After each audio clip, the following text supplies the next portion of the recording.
ஆசைக்கு தாழ் போட்டு அடைத்தென்ன லாபம்? அதுதானே குடம் தன்னில் எரிகின்ற தீபம்.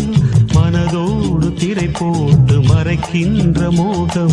மழை நீரை பொழியா